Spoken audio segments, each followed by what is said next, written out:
My name is Sergeant Nancy Watts, 29 years old, and just 2 weeks before my wedding, my hero deserted me. My father, a retired colonel, withdrew his promise to walk me down the aisle to attend a party my sister, Serafina, intentionally scheduled for the same day.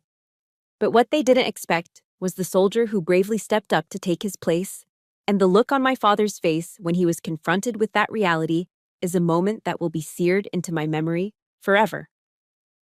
Before I continue this story, let me know where you're listening from in the comments below. And if you've ever felt betrayed by the one person you trusted most, hit that like button and subscribe so you can follow me on this journey to reclaim my honor. The common room at Fort Bragg always had the same familiar scent, a mix of stale coffee, industrial floor cleaner, and the faint metallic tang of dedication. For most, it was just the smell of work, but for me, it was the smell of stability. It was a comfortable smell. I was sitting on one of the worn-out vinyl couches, the late afternoon sun slanting through the blinds in dusty stripes, feeling a sense of peace I hadn't known was possible. Outside, I could hear the rhythmic chants of a platoon on a run, their boots hitting the pavement in perfect unison. Inside, it was quiet. On the tablet resting on my knees, I was scrolling through pictures of wedding bouquets, peonies and white roses, simple and elegant. A part of me, the part molded by years of service, found the decision-making process frivolous, but another softer part was quietly thrilled. For the first time, I was planning a future that didn't revolve around a deployment schedule or a training exercise. I was building a life with a good man. I was building a home. My phone buzzed on the cushion next to me. It was a text from Caleb. Just a ridiculous meme of a squirrel in a tiny army helmet with the caption, "Reporting for husband duty, still have no idea what I'm doing." I laughed out loud, a genuine happy sound that echoed slightly in the quiet room. The air felt light. Everything felt possible. And then, my phone rang. The screen lit up with a familiar name, Dad. A reflexive warmth spread through my chest. For a moment, I was just a daughter, excited to talk to her father. A smile spread across my face as I answered. "Dad, I was just thinking you were about to call and complain about the color of the ties." But the voice that came back wasn't my father's, not the one I knew. The other end of the line was filled with a dead, heavy silence, an active silence that sucked the warmth right out of the room. Then, his voice, flat and devoid of any affection, cut through the quiet. "Nancy, I need to speak with you. It's important. Regarding June 15th, there's been a change of plans." My heart clenched, a sudden, painful squeeze in my chest. It wasn't just the words, it was the delivery. He didn't call me honey or his usual nickname, my warrior. He called me Nancy, the same way he'd address a private who'd stepped out of line. He was using his colonel's voice on me. The lightness I'd felt just seconds before evaporated, replaced by a cold, familiar dread. I gripped the phone tighter, my knuckles turning white. I tried to keep my voice steady, but a tremor ran through it. "A change of plans, sir. That's my wedding day." His response was as crisp and detached as if he were issuing a combat order from behind a desk. "Serafina has landed a critical event for her career, a major investment opportunity in Charlotte. My presence is essential to show a united family front." The words felt like nonsense, a foreign language I couldn't process. My mind raced, trying to find a logical explanation. A misunderstanding, a terrible joke. A united family front? I could hear my voice rising, the carefully constructed calm of a sergeant cracking under the strain of a daughter's panic. "What about your promise, Dad? You promised you would walk me down the aisle. We talked about it." A heavy, irritated sigh came through the speaker. It was a sound I knew well. The sound that meant my emotions were an inconvenience. "Don't be so dramatic, Nancy. You're a soldier. You, of all people, should understand sacrifice for the greater good." "The greater good?" I whispered the words, my throat suddenly tight and dry. I looked around the empty common room, feeling as if the walls were closing in. "This couldn't be happening," he continued, his tone now laced with a cruel impatience, as if I were a slow recruit, failing to grasp a simple concept. "Serafina's career is a long-term investment for this family's future. It has potential for significant growth. Your wedding, to be blunt, is a personal event. It offers no strategic value. Strategic value. The phrase hit me like a physical blow, knocking the air from my lungs. Strategic value. He had taken the very language of my world, the world of sacrifice and duty I had entered in no small part to earn his respect, and turned it into a weapon against me. All my sacrifices, the sand of Afghanistan in my boots, the missed Christmases, the scars both seen and unseen. In my father's eyes, they held no strategic value. My commitment to a man I loved, the start of my own family, was just a line item on a balance sheet with no return on investment. He wasn't finished. He delivered the killing blow with the casual indifference of a man swatting a fly, a logistical afterthought to tidy up a messy detail. Just ask your fiancé's uncle, Jed. He can do it. He's a good man. The casualness of it was what broke me. It wasn't shouted in anger, it was stated as a simple fact. And just like that, he had declared that his role as my father on the most important day of my life was not just secondary, but completely replaceable. An interchangeable part, a problem solved. I didn't say another word. There was nothing left to say. The man I had idolized my entire life, the hero whose boots I had tried so desperately to fill, had just told me, in no uncertain terms, that I wasn't worth his time. I quietly ended the call, my hand feeling strangely heavy as I lowered the phone to my lap. A fellow sergeant, a guy named Miller, was walking past on his way to the vending machine. He clapped me on the shoulder.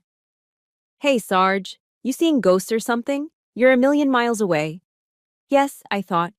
The ghost of the man I thought my father was. But I couldn't form a response. I couldn't move. My eyes were fixed on the far wall, on the faded unit motto stenciled in bold black letters, "All the way, all the way." It was a promise, a creed we lived by. You never leave a soldier behind. You see the mission through, no matter the cost. My father had drilled that into me since I was a child. It was the foundation of my world.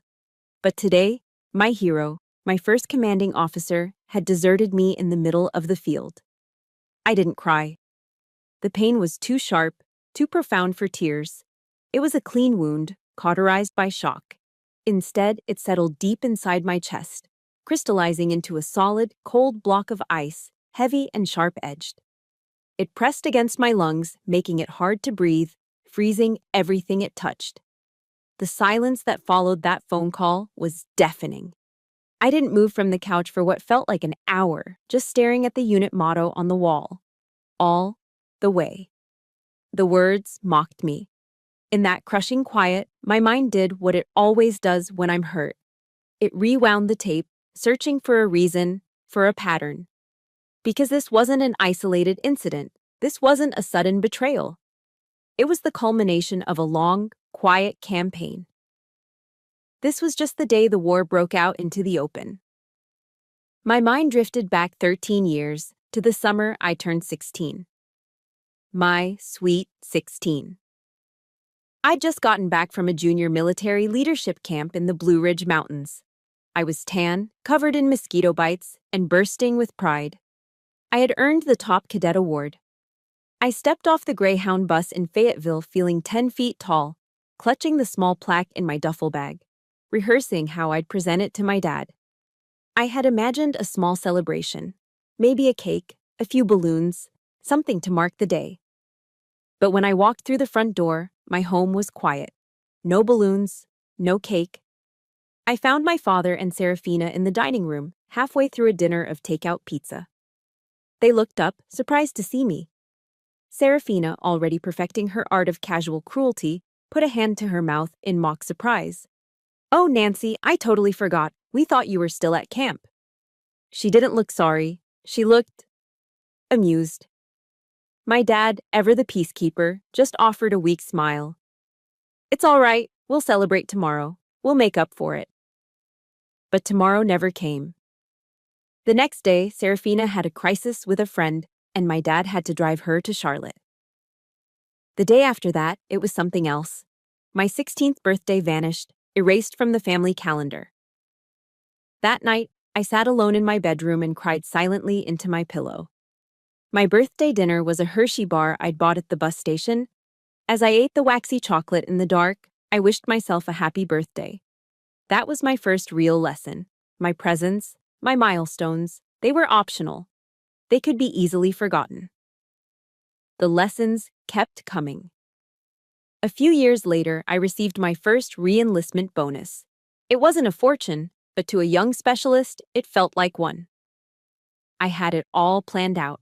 The money was going straight into my old Ford pickup truck. A new transmission, better tires. That truck was my freedom, my one tangible piece of independence. But before I could even call the mechanic, my phone rang. It was Serafina, her voice thick with manufactured tears. She was in a panic, sobbing about an emergency. She had maxed out a credit card and the bill was due. "If Dad finds out, he'll be so disappointed in me, Nancy," she'd wailed. "He thinks I'm so responsible. Please, you have to help me." It was a perfect trap, and I walked right into it. The thought of my father being disappointed was something I couldn't bear. So, I did what the good daughter would do. I logged into my bank account and transferred the entire bonus to her. Every last cent. A week later, I was scrolling through social media, and there it was. A picture of Serafina, smiling, posing in a boutique mirror. On her arm was a brand new, painfully expensive designer handbag. The caption read, "Treating myself after a week of hard work. Girl boss, you deserve it." My blood ran cold. The hard work she was talking about was the hard work of manipulating her younger sister. I looked out the window at my rusting truck, the truck that still stalled at red lights, and I realized I wasn't her sister. I was her emotional ATM, a resource to be tapped whenever her wants outweighed her wallet. The erosion of my identity continued, piece by painful piece. I remember one Christmas I managed to get leave. It was a rare treat. After a long, exhausting flight from Germany, all I wanted to do was sleep for a week. I was jet-lagged, worn out, and emotionally drained. At the family gathering, I was quiet, sitting in a corner, just trying to absorb the feeling of being home. But Serafina saw an opportunity. I overheard her talking to my aunts and uncles in the kitchen, her voice dripping with false concern. "Nancy is just different now," she'd said, sighing dramatically. "The army has made her so hard. She doesn't really care about family stuff anymore." Later, when I tried to explain that I was just tired, my father pulled me aside. He didn't defend me. He didn't understand. He just repeated her script. "You should try to engage more, Nancy," he'd said gently. "Your sister is worried about you." He had already accepted her narrative. I was the cold, distant soldier, and Serafina was the warm, beating heart of the family, desperately trying to hold us all together. But the final, deepest cut came on the day of my promotion ceremony to sergeant. It was a huge milestone, a culmination of years of relentless effort. I stood on that parade ground, my uniform perfectly pressed, my back ramrod straight, and scanned the small crowd of families for my father's face. He wasn't there. I called home that night, my heart a lead weight in my stomach. He answered, his voice distracted. "Sorry I couldn't make it, warrior," he said. "Serafina had a really important presentation for a client. I needed to be here to help her prep." Then I heard Serafina's voice, muffled in the background. A stage whisper. "Dad, just tell her you're proud of her. It'll make her feel better." There was a pause. Then my father's voice came back on the line, suddenly warmer, as if a switch had been flipped. "Oh, and Nancy, I'm proud of you, son. Really proud." But the words were hollow. They meant nothing. They weren't his. They were a script, handed to him by the person who had always been the director of our family's play. I was just a supporting character, and my lines, my feelings, and even the praise I received were all written by someone else. As those cold memories from my past flooded back, a bitter thought settled deep in my heart. Was there ever a place where I didn't have to fight for a scrap of affection? Where I didn't have to prove my worth?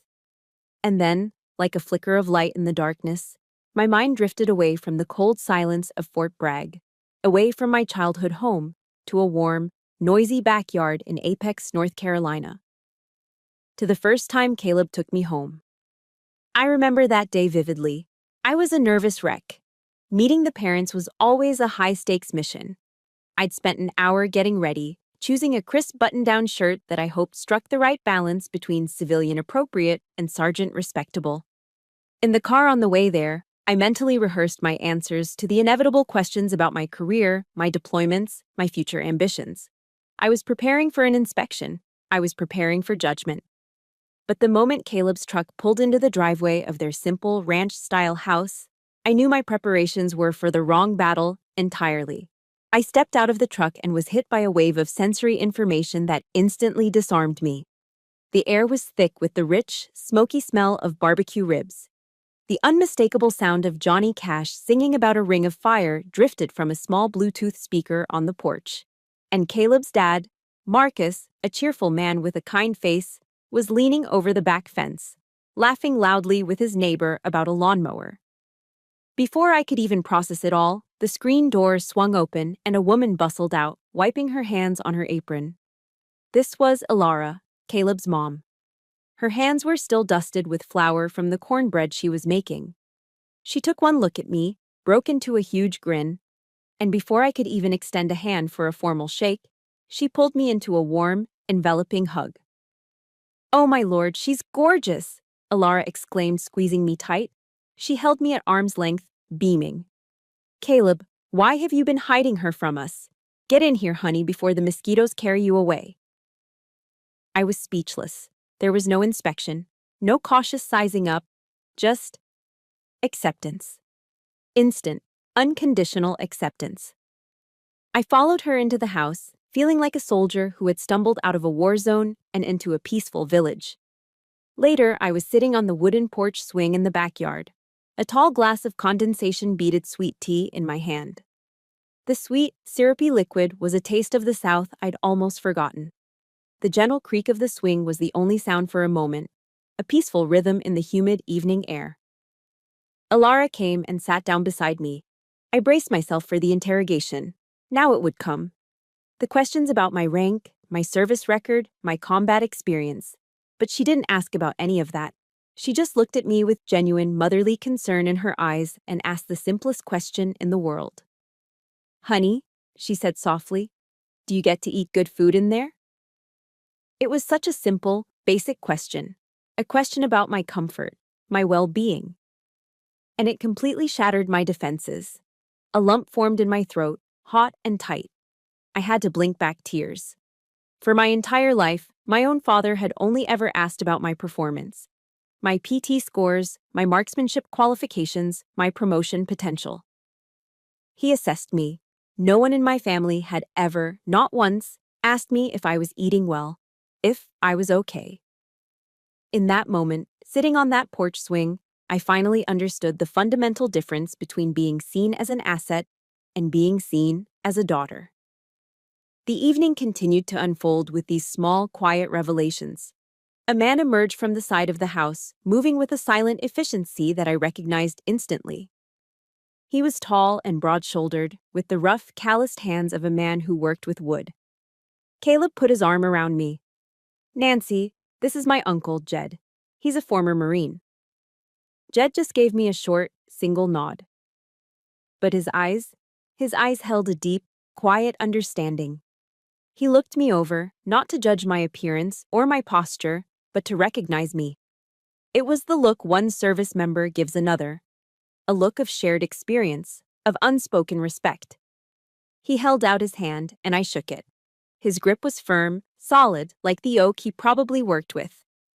"Welcome home, Sergeant," he said, his voice a low, steady rumble. Just 4 words. But in those 4 words, he gave me everything my own father was in the process of taking away. He didn't call me Nancy. He addressed me by my rank, acknowledging the sacrifice and the work that it represented. He called me Sergeant, and he told me I was home. The respect and the belonging offered in a single, powerful sentence. This was the family that had embraced me. This was the foundation upon which Caleb and I were building our life. I thought back to the evening he proposed. We were out at Jordan Lake, the sun setting in brilliant strokes of orange and purple across the still water. There was no grand gesture, no getting down on one knee. That wasn't Caleb's way. He just took my hand, his grip as solid and reassuring as his uncle's. "Nancy," he said, his voice serious but kind. "I know you're a warrior, and you don't need anyone to protect you. But I want to be the one who stands guard over your peace. I want to be the place where you can finally put down your weapons and just rest. Will you marry me?" His promise wasn't about glory, or duty, or strategic value. It was about peace. It was about rest. He was offering me the one thing I had never had in my own family. He was offering me a home front. And I had said yes without a moment's hesitation. That promise from Caleb, the feeling of safety I found with his family, that was the new home front I needed. For the first time in a long time, I felt secure enough to plan a future. And so, I did. I dove headfirst into wedding planning. I picked the venue, a beautiful rustic barn in Pittsburgh. I sent out the invitations. I officially announced the date, June 15th, to my family. And that's when the incoming fire started. My sister Serafina began her psychological operation immediately. It started subtly, a series of phone calls that were like tiny needles dipped in poison, delivered with a syrupy sweet voice. The first call came a few days after she got the invitation. "Nance, honey, I just saw the venue online," she chirped. "A barn in Pittsburgh. How quaint." "It's cute, really. But do you think it has the right caliber for Dad's contacts? The generals, the politicians he knows? I'm just worried for you, that's all. I want your day to be perfect." Each word was a carefully aimed dart, designed to hit my deepest insecurities. She knew I felt the class difference between her polished Charlotte world and my own. A few days later, another needle. "Did you send an invite to the Thorns?" she asked, her voice oozing fake concern. "I just hope they don't feel out of place, amongst our family's friends. They seem like such simple people." I tried to brush it off, to tell myself she didn't mean it that way, but the poison was already working. She was making me doubt my choices, making me feel small. She was framing my happiness as a potential source of embarrassment for the family. Then came the main assault. She called me a week later, her voice breathless with feigned excitement. "Oh my God, Nancy, you are not going to believe this. You know how hard I've been working to break into the luxury market? Well, a major investor from New York, like a huge deal, has invited me to an exclusive private reception during High Point Market. This is it, Nancy. This is my chance to change my entire life."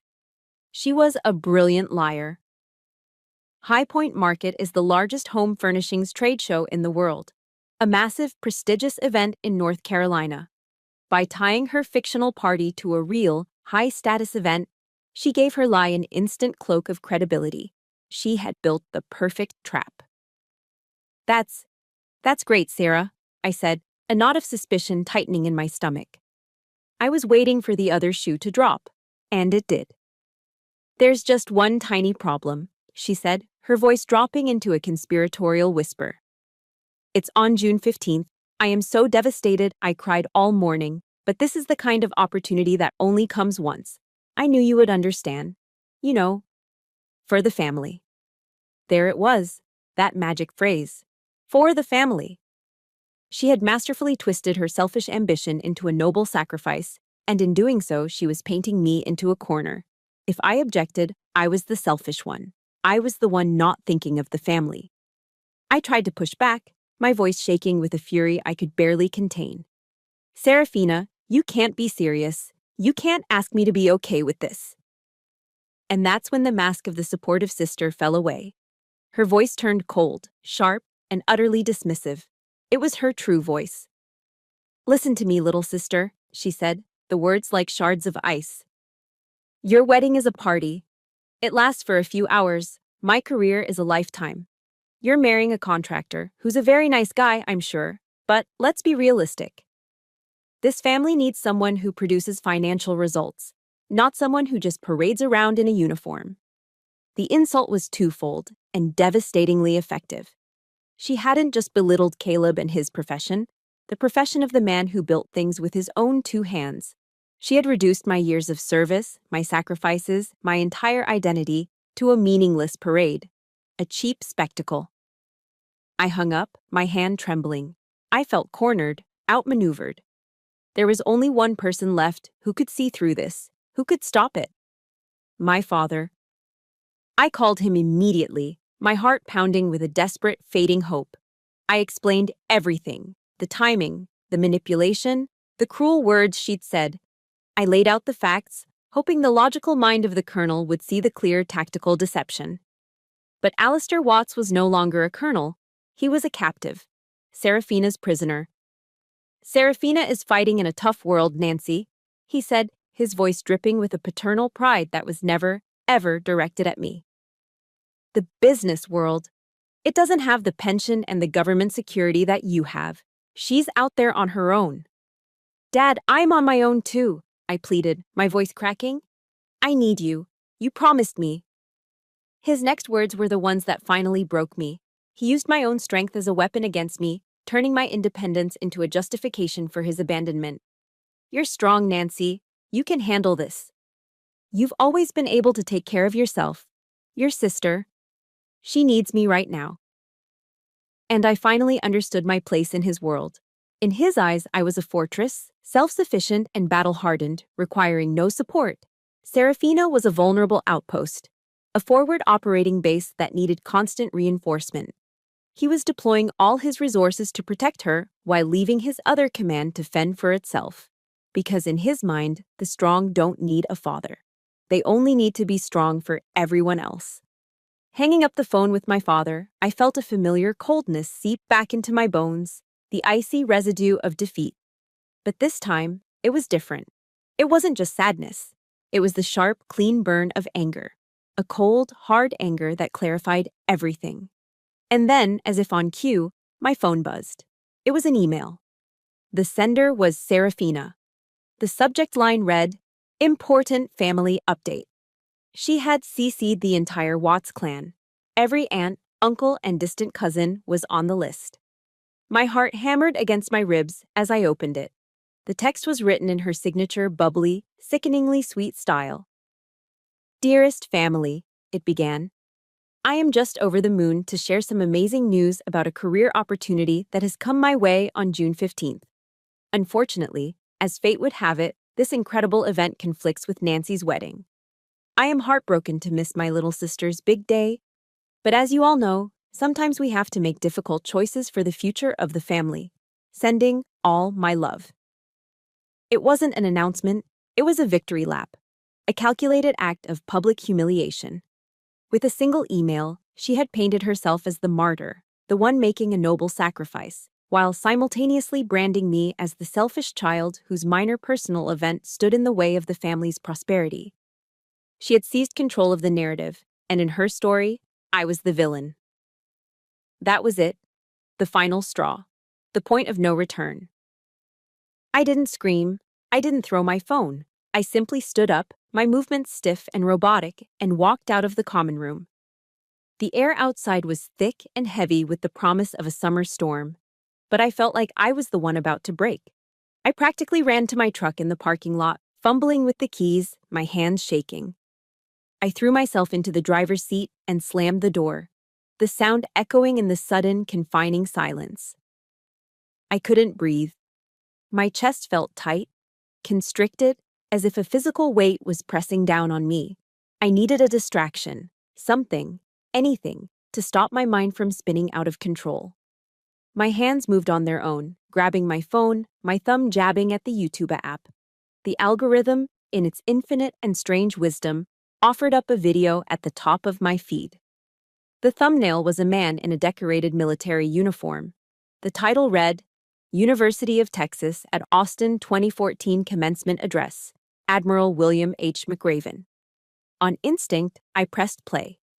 Admiral McRaven's voice, steady and forged from decades of command, filled the small cab of my truck.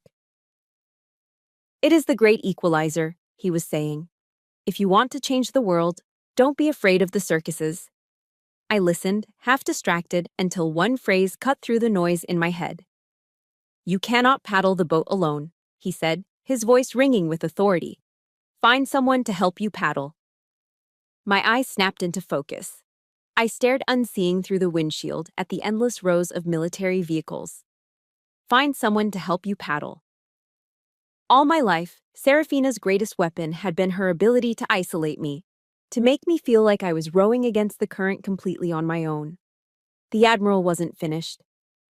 If you want to change the world, he declared, don't ever, ever ring the bell. Don't give up, don't quit. It was the simplest, most fundamental rule of being a soldier. My father had quit on me. He had rung the bell. But what about me? I am a sergeant in the United States Army. I wasn't trained to surrender. I was trained to adapt, to overcome, and to fight back. A chilling, absolute clarity washed over me. The anger that had been a chaotic storm in my chest suddenly coalesced into a single, sharp point of purpose. This was no longer a family dispute. This was a tactical problem. This was an operation. My hands, no longer shaking, moved with precision. I picked up my phone.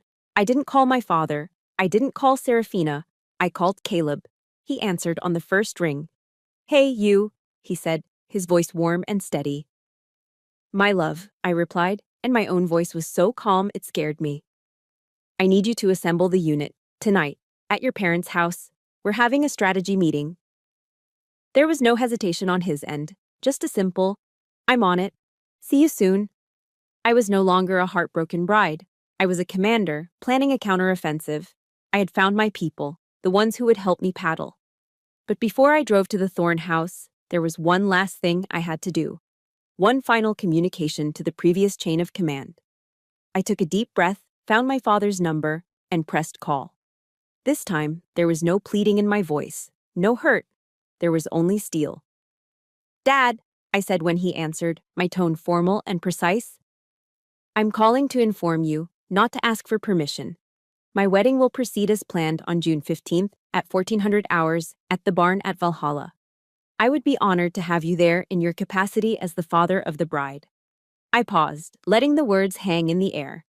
However, if you have a conflicting mission, I understand completely. I have already arranged for a contingency. I let the word contingency land, turning the replacement he had so casually suggested into my own strategic choice, my backup plan. I finished the call. I trust you'll make the right decision, Colonel. I hung up, leaving him in a silence of his own making. That was the moment I stopped being his soldier and started being my own commander. If you know what that moment feels like, hit the like button and type "Commander" in the comments below. Let me know I'm not alone. I put the truck in drive and headed for Apex. The quiet hum of the engine, a steady companion to the newfound purpose coursing through my veins. The planning phase was over. It was time to assemble the troops. When I walked through the door of the Thorns house, it felt like stepping into a command center that had been cleverly disguised as a cozy family home. The atmosphere wasn't somber or pitying. It was charged with a quiet, focused energy. The air smelled of comfort. Fried chicken, freshly baked cornbread, and Alara's famous potato salad were spread out on the dining table like rations for a long night ahead. It was a war room fueled by Southern hospitality. Caleb, Marcus, and Jed were already there, gathered in the living room. Their expressions were serious, their attention fixed on me as I entered. It wasn't the awkward tension of a family dealing with drama. It was the focused silence of a team waiting for their briefing. Caleb had even propped up a small whiteboard he'd brought home from his contracting office. I took my place in front of it, feeling more like a sergeant than I had all day. I didn't cry. I didn't break down.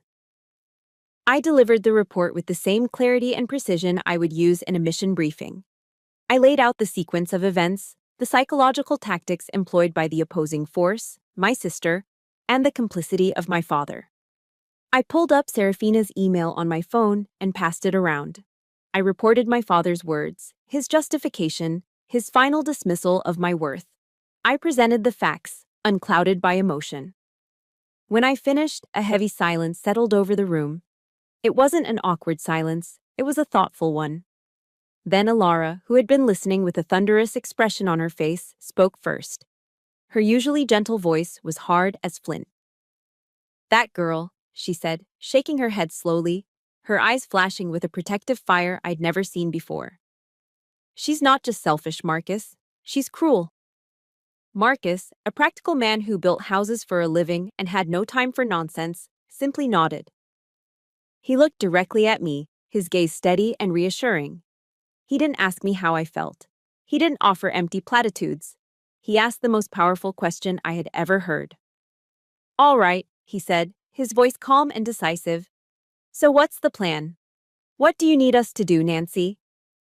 What do you need us to do?" The word hung in the air, a shield and a promise. Us. In that single moment, they had crossed the line from sympathetic bystanders to active allies. They had enlisted. My whole life, my own family had made me feel like I had to defend myself from them. This family, the one I had chosen, was standing up to defend me. The difference was so profound it almost brought me to my knees. My eyes then moved to the man who had been sitting silently in the armchair throughout my entire briefing. Jed. He hadn't said a word, but his gaze had never left my face. I took a deep breath, the kind you take before stepping into the unknown. This was the most critical part of the operation. "Uncle Jed," I said, my voice now softer, more formal. "I know this is a huge thing to ask. An unconventional request. But my father suggested I ask you. And honestly, I can't think of a man with more honor to do this. Would you be willing to walk me down the aisle?" The room fell completely silent. Jed didn't answer right away. He rose slowly from his chair, a tall, imposing figure, and walked over to stand directly in front of me. He looked me straight in the eye, and it was a look I knew well. It was the look of a senior NCO assessing a subordinate, not for weakness, but for resolve. It was a look from one warrior to another. When he finally spoke, his voice was a low, steady rumble that vibrated with absolute conviction. "Sergeant," he said, his eyes unwavering, "that is not a request. That is an order, and I will execute that order." A wave of emotion so powerful it buckled my knees washed over me. This man, a Marine, had just accepted a mission from an Army sergeant. He understood. He understood that this wasn't about a party or a ceremony. This was about honor. This was about not leaving a soldier behind. The atmosphere in the room shifted instantly. The tension broke, replaced by a surge of proactive energy. It was like a machine roaring to life. Ilara immediately took charge of communications. "I'll handle the information control," she said, already reaching for her phone. "I'll call the cousins who got that email. I'll tell them the colonel might be delayed due to a sudden family matter. We'll control the narrative before Serafina can spin any more lies." Caleb pulled out a notepad. "I've got logistics. I'll call the venue, the caterer, the photographer. I'll make sure they know that Jed is the designated escort. No confusion, no surprises on game day." Marcus put a heavy, comforting hand on my shoulder. "Anything you need, you hear me?" he said simply. "Financially, physically, anything. You just say the word." I looked around the room at these incredible people who were rolling up their sleeves and preparing for battle on my behalf. The block of ice in my chest, the one my father's words had created, finally began to melt. I wasn't alone on a battlefield anymore. I wasn't an isolated fortress. I was a commander with her unit, and we were ready. The morning of June 15th dawned bright and clear, the kind of perfect summer day North Carolina saves for its most important occasions. I was sitting in a chair in the bridal suite at the barn at Valhalla, a whirlwind of hairspray and makeup brushes swirling around me. I felt strangely calm, the way a soldier does in the quiet moments before an operation begins. My phone, lying on the vanity, buzzed twice. 2 messages from 2 different worlds. The first was from my father. "Good luck today. Report back after. Save me some cake." I stared at the words. It wasn't a blessing. It was a directive. Clinical, detached, as if I were a subordinate on a routine training exercise. Report back after. It was a demand for a debrief on a day that was supposed to be about love, not logistics. Then the second message came through. It was from Jed. "Alpha Unit, the uncle, en route to Rally Point, the bride's room. Ready to escort the CO. Over." A genuine smile touched my lips for the first time that morning. His message was filled with the gallows humor soldiers love, but beneath it was a profound respect. He called me his commanding officer. In that moment, the difference between the man who gave me life and the man who was giving me his loyalty had never been clearer. A few minutes later, there was a soft knock on the door. Jed entered, looking impossibly distinguished in a sharp navy suit. He wasn't a man of many words. He simply walked over and handed me a small, beautifully worn wooden box. I opened it. Inside, nestled on a bed of faded velvet, was an old brass compass, its surface burnished with age. "It was my father's," Jed said, his voice a low, warm rumble. "He was a sailor. He always said it never failed to point him home. Today, you're building a new home, Nancy. I hope this always helps you find your way." Tears pricked my eyes as I closed my hand around the compass. It felt heavy, solid, imbued with history. This wasn't just a gift. It was an inheritance, a passing of a legacy of honor from his father to him, and now to me. When I finally stood and took his arm, ready to walk down that aisle, the image was more powerful than I could have imagined. A sergeant of the U.S. Army, being escorted not by a deserting colonel, but by an unwavering Marine. In that moment, honor was officially transferred. The ceremony was beautiful. The reception that followed was a joyous blur of laughter, dancing, and heartfelt toasts at the barn at Valhalla. For a few hours, I allowed myself to forget the impending battle, to simply exist in the warmth and love of my new family. And then, the intelligence arrived. I saw my cousin, Orion, making his way through the crowd toward me. Orion was my mother's sister's son, a sharp guy who worked in event marketing. He looked flustered, his eyes wide. "Nancy, I need to talk to you. Privately." He pulled me aside near the old oak tree at the edge of the property and showed me his phone. "I had a gig in Charlotte today," he said, his voice low and urgent. On the way out of town, I got curious. I drove by the address Serafina sent in her email. He took a deep breath. "Nancy, there was no corporate event. There was no big investor. It was a cocktail party at her apartment, maybe 10 friends, tops. I saw them on her balcony." My blood ran cold. It was the confirmation I needed, but it still felt like a punch to the gut. "And that's not all," Orion said, his thumb swiping across the screen. "Look at this." He showed me a text exchange from 2 months ago, a conversation he'd had with Serafina. Her message, glowing on the screen, was undeniable proof of her malice. It read, "Just wait. I'm about to teach little Miss Captain America a long overdue lesson about who really matters to Dad." I had my proof, the smoking gun. My resolve hardened into something unbreakable. The final act began an hour later. Colonel Alistair Watts finally made his grand entrance, striding into the reception as if he were the guest of honor, a perfectly wrapped gift tucked under his arm. He scanned the room, a politician working the crowd, until his eyes landed on me. He saw me standing next to Jed, laughing at something he'd said. The smile on my father's face vanished, replaced by a thunderous scowl. He marched over to us, his posture radiating indignation.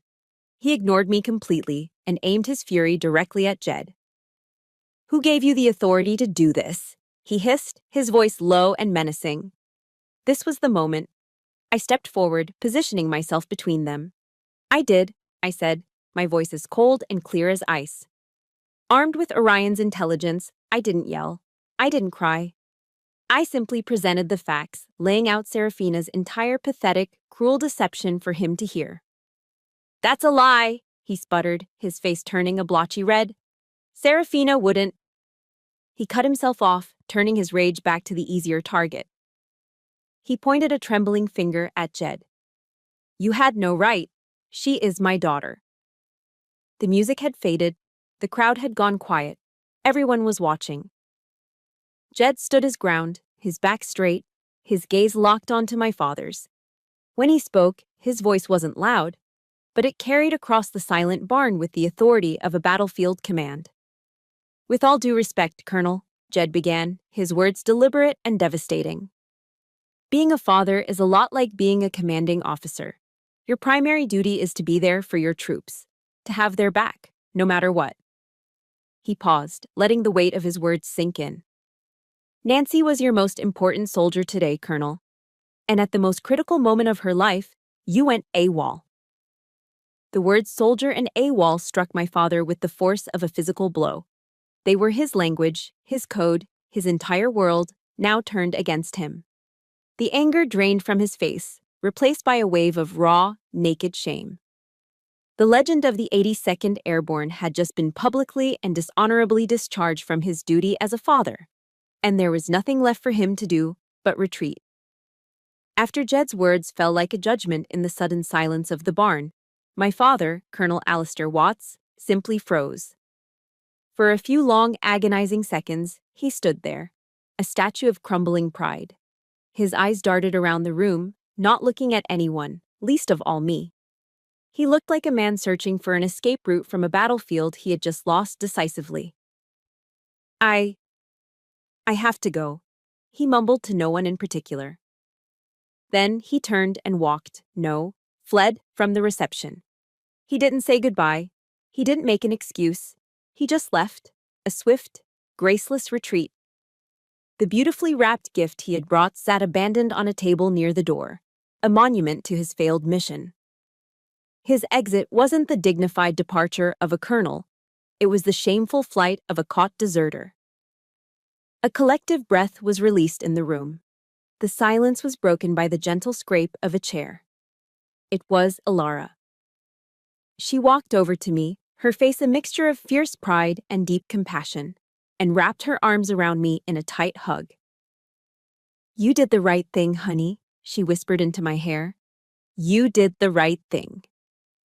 And as the band softly started playing again, I knew she was right. But victory felt strangely heavy.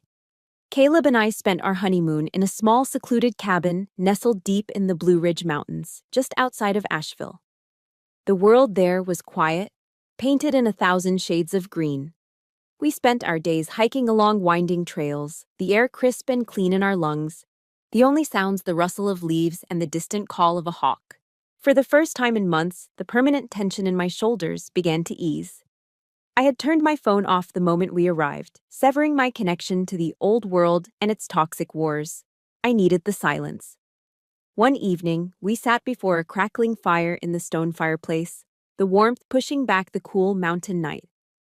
Caleb was quiet for a long time, just watching the flames dance. Then he turned to me, his expression gentle. "Do you regret it?" he asked softly. "Any of it?" I thought about it for a long moment, watching the embers glow. "I don't regret telling the truth," I finally said, my voice barely above a whisper. "I don't regret standing up for myself. For us." I looked at him, needing him to understand the complex weight on my soul. "I'm just sad. I think I'm mourning someone, not the man who walked out of my wedding, but the hero I thought he was. I think that man died a long, long time ago, and I just didn't realize it until now." The sadness was a quiet ache, a hollow space where a hero used to be. It was the grief for a relationship that was, in truth, already gone. When the week was over, we drove back down the mountain, back to reality.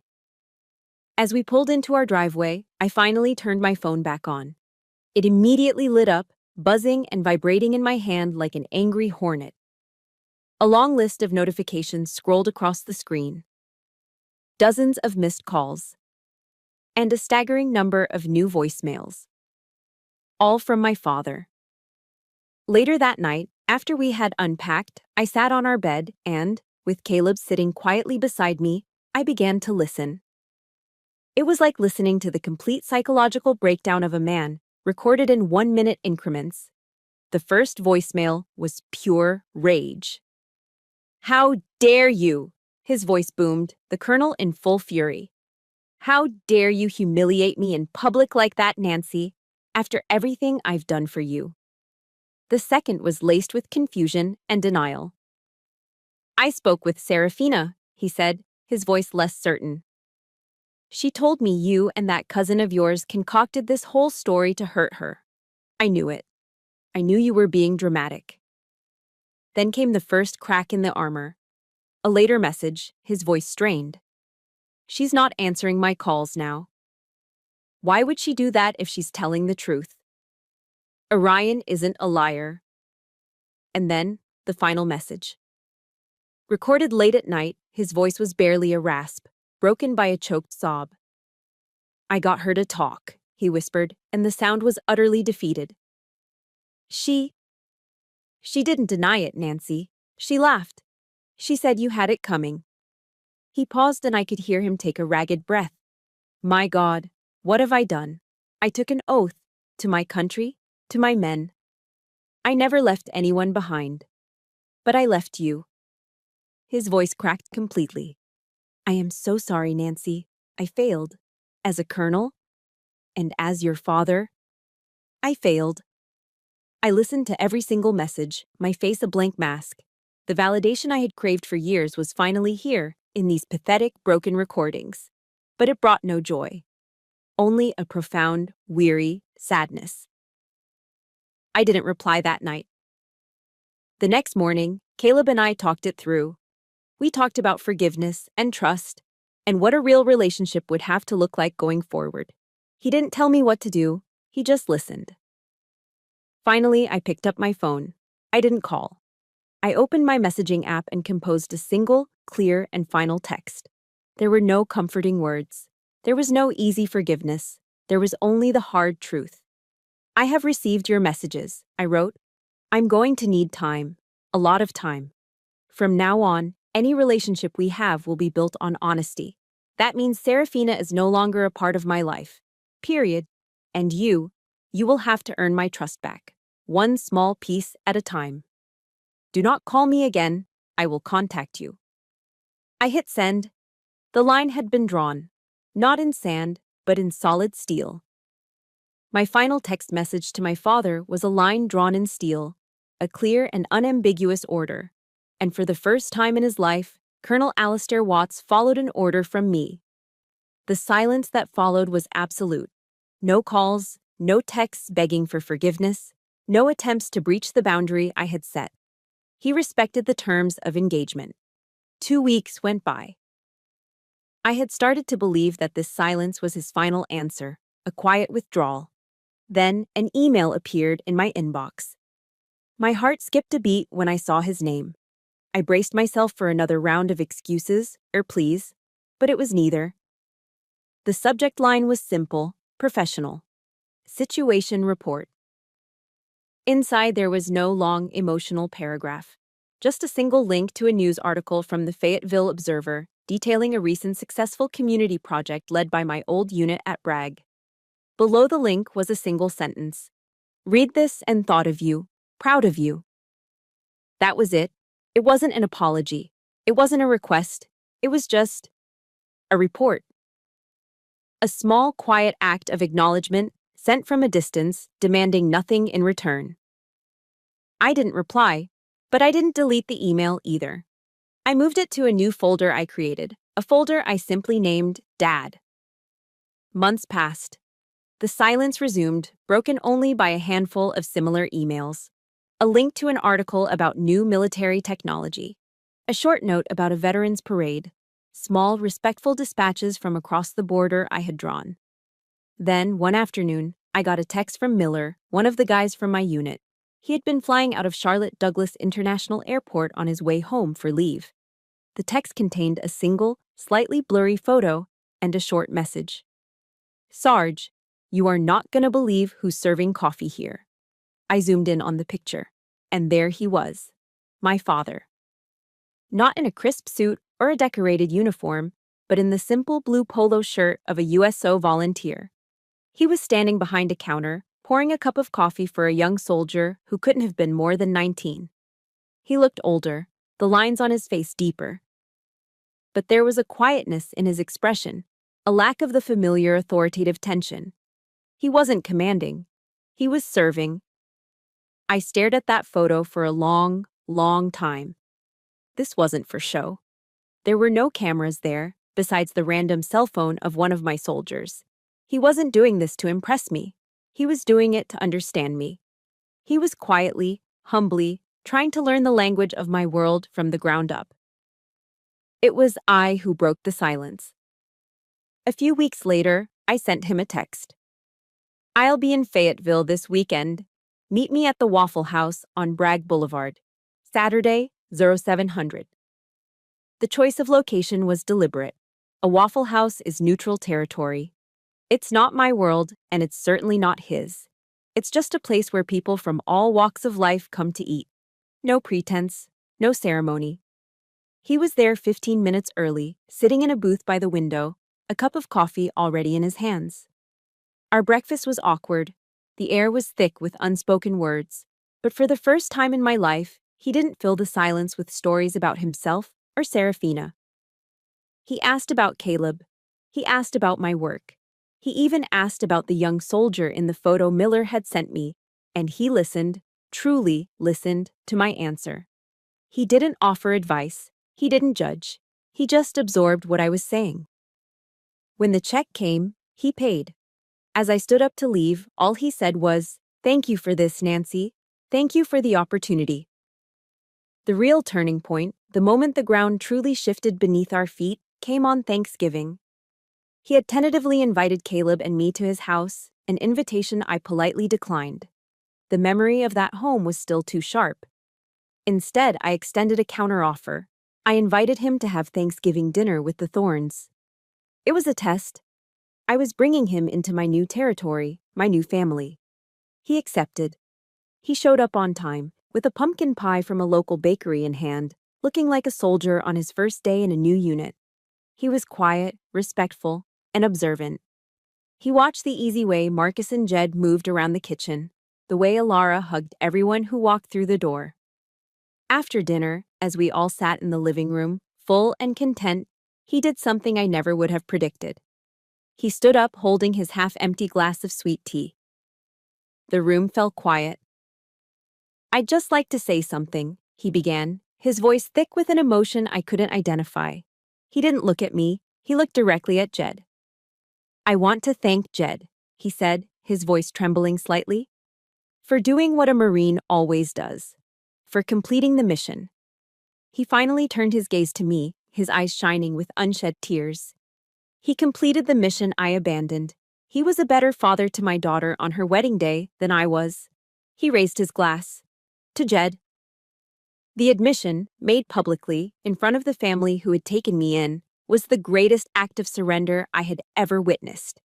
It was a full, unconditional apology, not in words, but in a public act of humility and honor. It was the beginning of a long, slow reconstruction. 1 year later. The scene is the backyard of the small house Caleb and I bought on a quiet, tree-lined street in a suburb just outside Raleigh.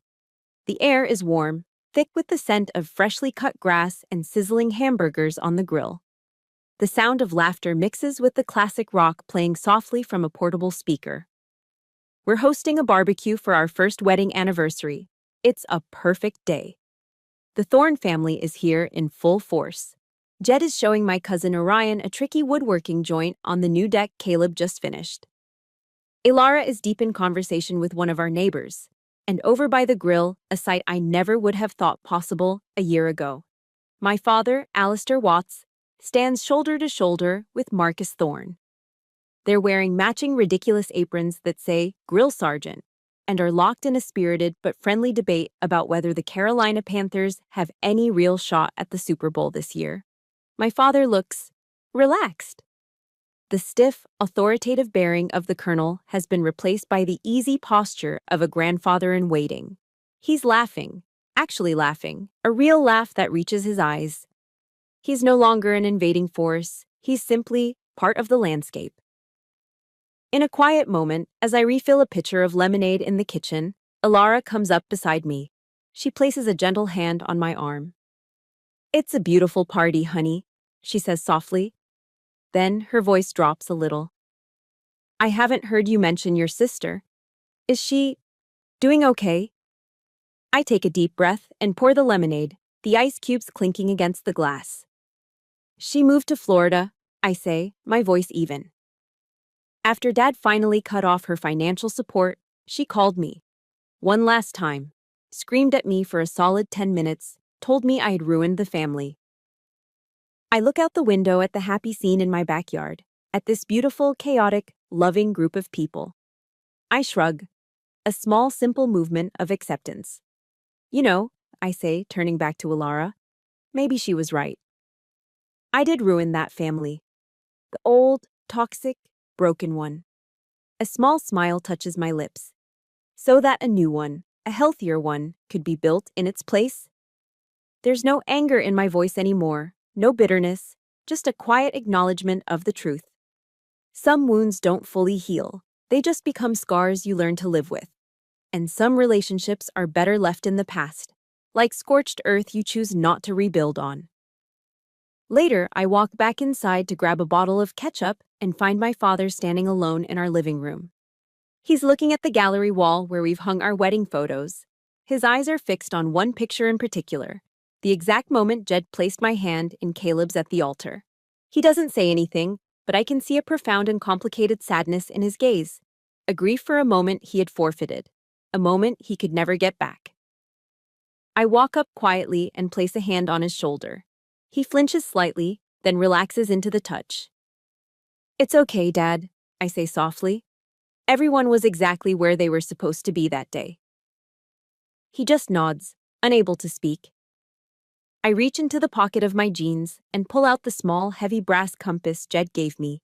I hold it in the palm of my hand. "He told me this would always point the way home," I say, closing my fingers around it. I look up and meet his eyes. And it did. I found it. His eyes well up, and for the first time, he doesn't try to hide it. He just gives me a shaky, grateful smile. As dust settles, we all gather around the fire pit Caleb built in the center of the yard. The kids are gleefully roasting marshmallows for s'mores, their faces lit by the warm, flickering glow. I'm leaning against Caleb, his arm wrapped securely around me, my head resting on his shoulder.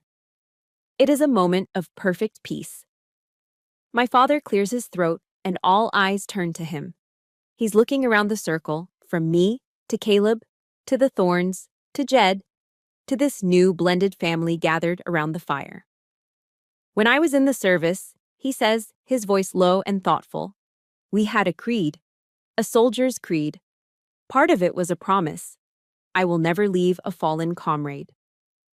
He stares into the flames, the fire reflecting in his glasses. I broke that oath as a father. I left my comrade behind. He takes a deep breath, the confession hanging in the cool night air.